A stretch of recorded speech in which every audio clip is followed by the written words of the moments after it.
भारतीयों की हत्या का आदेश दिया। उसी क्षण पूजा किए जा रहे पार्थिव शिवलिंग के स्थान पर भयंकर विस्फोट के साथ एक गर्त हो गया और उस गर्त से घोर गर्जना कर प्रकट हुए महाकाल।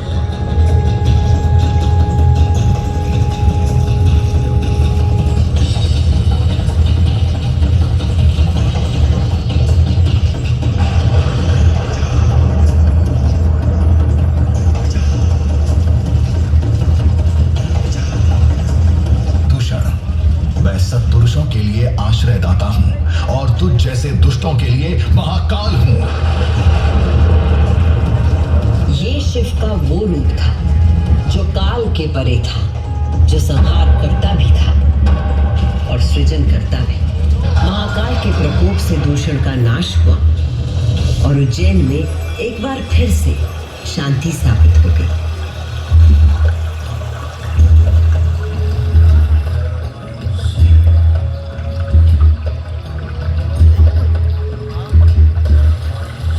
उज्जैनी के लोगों की आस्था से प्रसन्न भगवान महाकाल ने उन्हें वरदान मांगने को कहा।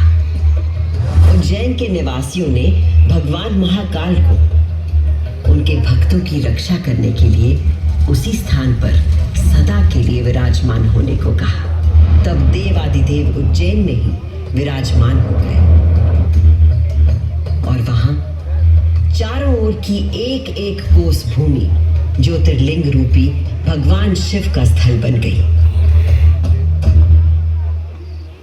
इस अद्भुत घटना के साक्षी बने समस्त देवता, गंधर्व और ऋषि मुनि। उज्जैन का वातावरण दिव्य ध्वनियों और मंत्रों से गूंज उठा।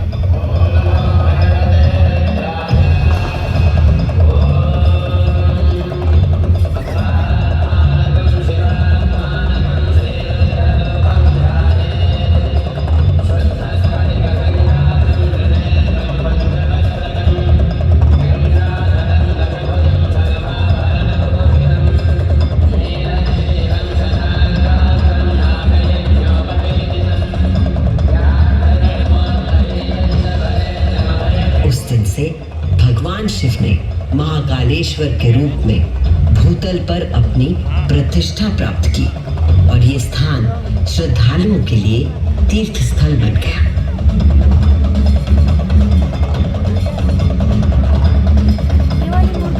शिव पुराण में 12 ज्योतिर्लिंगों में से एक महाकालेश्वर ज्योतिर्लिंग। यहाँ की भस्म आरती विश्व प्रसिद्ध है।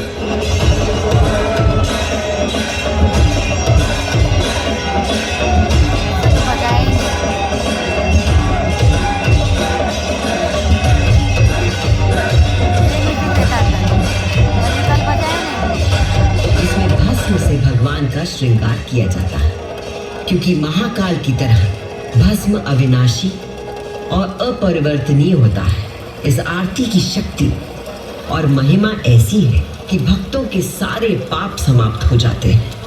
केवल इतना ही नहीं, उज्जैन वो नगरी है जहां मानव शरीर पूरे ब्रह्मांड के साथ सामंजस्य स्थापित करता है।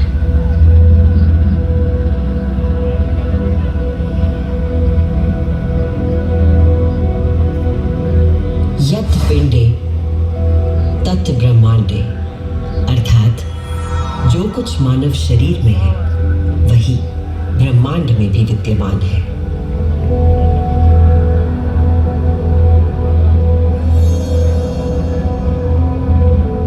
ब्रह्मांड के सृजनकर्ता महाकाल के आशीर्वाद से मैं शिप्रा आपको उज्जैन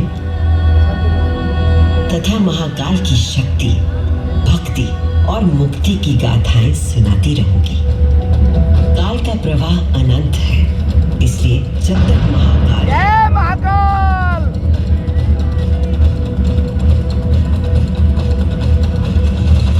मैं यूं ही उज्जैन की स्मृतियों को अपने आंख में समेटे बहती रहूंगी।